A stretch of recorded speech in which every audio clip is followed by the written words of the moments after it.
அன்பிற்குரிய சகோதரர்களே, இப்போ துல்ஹஜ் மாதம் பிறக்க இருக்கிறது. இந்த துல்ஹஜ் மாதத்தில் குர்பானி என்கிற ஒரு கடமை நமக்கு விதியாக்கப்பட்டிருக்கிறது. இந்த குர்பானி என்பது ஒரு கட்டாயமான ஒரு கடமை.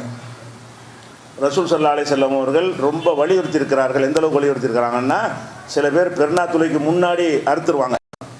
இன்னொரு காரு உணவுக்கு தான் அறுத்துருக்கிற, பெருநாத்துளைக்கு பிறகு தான் அறுக்கணும்னு சொல்கிற அளவுக்கு இந்த குர்பானிங்கிறது ஒரு முக்கியமான ஒரு கடமை. அந்த குர்பானி என்பது ஜக்காத்து கடமையாகும். அந்த ரேஞ்சில் உள்ளவங்களுக்கு கடமை நிறைய வழங்கிட்டு இருக்கிறாங்க. ஜக்காத்து கடமையான கொஞ்சம் வசதியான பணக்காரங்க தானே கடமை, அது மாதிரி பணக்காரங்க மேட்டு நினச்சிக்கிட்டு இருக்கிறாங்க. அப்படி கிடையாது. உங்களுக்கு அன்றைய தேவையை விட பெருநாளுடைய செலவுலாம் போக அன்றைய தினத்தில் ஒரு ஆடு வாங்குவதற்கு வசதி இருந்தால், அல்லது மாட்டில் ஒரு சேர்வதற்கு உங்கள்கிட்ட அந்த காசு இருக்கும் என்றால், கடன் இல்லாமல் உங்கள்கிட்ட இருக்கும் என்று சொன்னால் கடமையாகி போயிடும். உங்கள்கிட்ட எல்லா செலவும் போயிடுச்சு, பார்க்குறீங்க, பெருநாள் அன்னைக்கு பார்த்தா இப்போ கையிருப்பில் ஒரு 10,000 ரூபா இருக்குது, இருந்தாலும் போதும். ஒரு 5,000 ரூபா இருக்குது, ஒரு சேர்றதுக்கு போதுமானது. எல்லாத்தரும் அதுக்கு பிறகு நமக்கு தருவான். பெருநாளுடைய அனைத்து செலவுகளும் போக நம்மள்கிட்ட யாருக்கு மீதமாக இருக்கிறதோ அவங்கெல்லாம் என்ன செய்யணும், அந்த குர்பானியை கொடுக்கணும். இந்த குர்பானிங்கிற முடிஞ்சால் ஒரு ஆட்டை கொடுங்க, இல்லைன்னு சொன்னால் 7 பேர் ஒரு பங்கு மாடில் என்ன செய்யலாம். ஒட்டகம் இப்போ அனுமதி கிடையாது. மாட்டில் ஒரு 7 பேர் சேர்ந்து கொண்டு கொடுத்தாலும் ஒரு ஆட்டை கொடுத்தாலும் சமமானது தான். அவ்வளோ பெரிய வசதி இல்லையா, மாட்டில் ஒரு பங்கு சேர்ந்து கொடுக்கலாம். இது ஒரு அடிப்படை. ஆனால் ஒன்று தான் கொடுக்கணுமாட்டா அப்படி கிடையாது. குறைஞ்சது தான் ஒன்றே தவிர குர்பானிக்கு மட்டும் அக்கீக்காவெலாம் 2ன்னு கணக்கு லிமிட்டு. அக்கீக்காவெலாம் என்ன ஆம்பளை பிள்ளைக்கு 2, பொம்பளை பிள்ளைக்கு 1 லிமிட்டு தாண்டக்கூடாது. ஆனால் குர்பானியை பொறுத்த வரைக்கும் ஒரு குடும்பத்துக்கு 1 போதும். அல்லாஹ் உங்களுக்கு பரக்கத் செஞ்சிருந்தான்னு சொன்னால் 100 கூட கொடுக்கலாம். குர்பானிக்கு லிமிட்டு கிடையாது. ரசூல் ஸல்லல்லாஹு அலைஹி வஸல்லம் 100 ஒட்டகம் இருக்காங்க. ரசூல் ஸல்லல்லாஹு அலைஹி வஸல்லம் குர்பானிக்காக 100 ஒட்டகங்களை அறுத்து என்ன செஞ்சாங்க, அதை எல்லாத்துக்கும் விநியோகம் பண்ணார்கள் தேவை வரும்பொழுது. அப்போ நம்ம அல்லாஹ் வசதி தந்திருந்தானே என்று சொன்னால், இப்போ இந்த கொரோனா காலமாக இருக்குது, மக்கள்லாம் கஷ்டப்படுறாங்க, போதுமான பொருளாதாரம் இல்லாமல் சிரமப்படுறாங்க. அவங்களுக்கு ஒரு இந்த மாதிரியா நல்லபடியாக கொடுக்கக்கூடிய நடுத்தர மக்கள்லாம் கொடுக்காம போயிட்டாங்க. வசதி உள்ளவங்களுக்கு தான் கொடுக்க முடியுங்கிற நிலையில் இருக்கிறாங்க. இதெல்லாம் கருத்தில் கொண்டு ஒருத்தர் என்ன செய்யலாம், 2 ஆடு 3 ஆடு வாங்கி கொடுக்கலாம். ஒரு முழு மாட்டை கூட ஒருத்தர் வாங்கி என்ன செய்யலாம், அவருடைய பங்காக கொடுக்கலாம். இது அதிகம் கொடுக்க தப்பு கிடையாது. ஆனால் 1 கொடுத்துட்டா போதும். ஒவ்வொரு நபரும் கொடுக்க வேண்டியதில்லை. ஒரு குடும்பத்துக்கு 1, கணவன் 1, மகன் 1, பிள்ளை 1. அவங்க ஒரு குடும்பமாக இருந்தாங்கன்னா அந்த குடும்பத்துக்கு 1 போதும். ஒரு கணவன் மனைவி பிள்ளைகள் ஒரு குடும்பம். ஒரு வீட்டில் இப்போ 4 கணவன் மனைவி இருந்தாங்கன்னா 4 கொடுக்கணும். வீடு கணக்கு கிடையாது, குடும்பம் தான் கணக்கு. ஒரு குடும்பத்துக்கு 1ங்கிற கணக்கில் குறைஞ்சபட்சம் கொடுக்கலாம். அப்படி கொடுப்பதாக இருந்தால் அந்த பெருநாள் பிறந்ததில் இருந்து 10 நாள் வரைக்கும் நகமுடிகளை என்ன செய்யக்கூடாது, வெட்டக்கூடாது.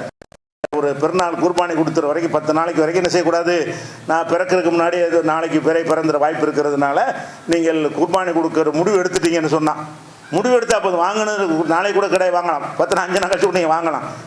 முடிவு எடுத்துட்டீங்க, நம்ம அந்த குர்பானி இந்த ஆண்டு கொடுக்குறோம் என்று முடிவெடுத்து விட்டீர்கள் என்று சொன்னால், முடிவெடுத்ததிலிருந்து அந்த குடும்பத்தின் தலைவர் மாற்றணும். ஆம்பளை அத்தனை பேரும் கிடையாது.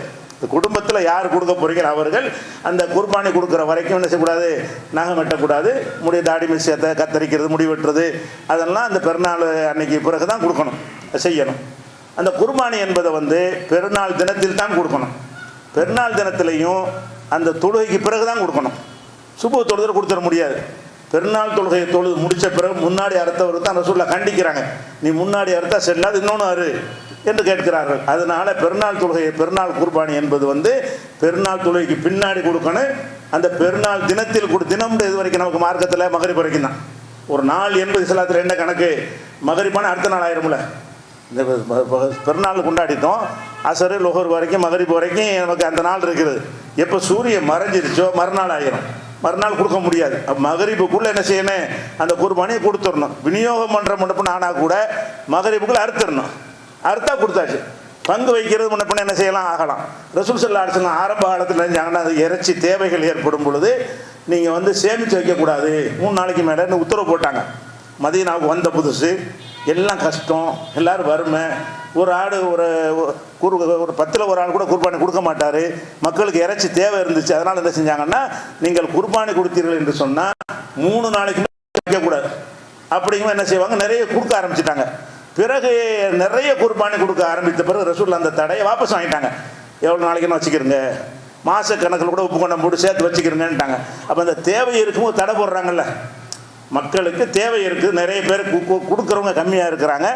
வாங்கக்கூடியவர்கள் அதிகமாக இருக்கிறாங்க என்று சொன்னால், அந்த நிலை இருக்கும் என்று சொன்னால், நம்ம சேமித்து வைக்கிறத குறைச்சிக்கிறணும்.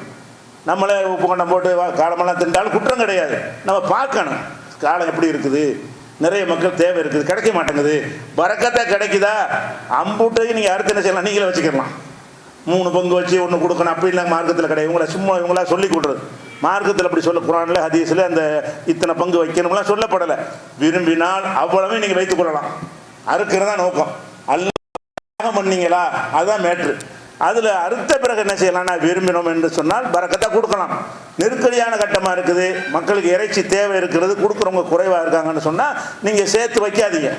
ரசூலுல்லாஹ் தடை போட்டாங்கல்ல, அன்னைக்கு அம்புட்டையும் கொடுத்துருங்க, ஒரே நாளில் கொடுத்துருங்க. 3 நாள் வரைக்கும் 3 நாள் பயன்படுத்துகிறவங்க எடுத்து வச்சுக்கலாம். இப்படி ரசூல் ஸல்லல்லாஹு அலைஹி செஞ்சிருக்கிற காரணத்தினால இன்றைக்கு இப்போ கொரோனா காலத்தில் எல்லாம் கீழே கொஞ்சம் அடித்தட்டில் இருந்தவங்க கொடுத்தாங்கல்ல, அவங்களாம் கொடுக்க மாட்டாங்க, முடியாது. கொஞ்சம் வசதி உள்ளவங்களுக்கு தான் கொடுக்க இயலும். அடுத்த போன வருஷத்துக்கு முந்தின வருஷம் எவ்வளோ பேர் கொடுத்தாங்களோ அதில் ஒரு 25% பேர் கொடுக்க மாட்டார்கள். ஏன்னா அவங்களுக்கு கடமை இல்லை, அவங்களே கஷ்டத்தில் இருக்கிறாங்க, வேலை இல்லாமல் தொழில் இல்லாமல், அவர் கொடுக்க மாட்டாங்கங்கும் போது அதை நிவர்த்தி பண்ணுற விதமாக எல்லாம் பரக்கத்து செஞ்சிருப்பான்ல, அவங்க என்ன செய்யலாம், 1க்கு 2, 2க்கு 3 என்ன செய்யலாம், அப்படி செஞ்சார்கள் என்று சொன்னால் அந்த இறைச்சி பற்றாக்குறையை நிவர்த்தி செய்யும். இதை புரிந்து நடக்கக்கூடிய நன்மக்களாக அல்லாஹ் ரப்பல் ஆலமீன் நம்ம ஆக்கி அருள்வானாக. அஸ்ஸலாமு அலைக்கும்.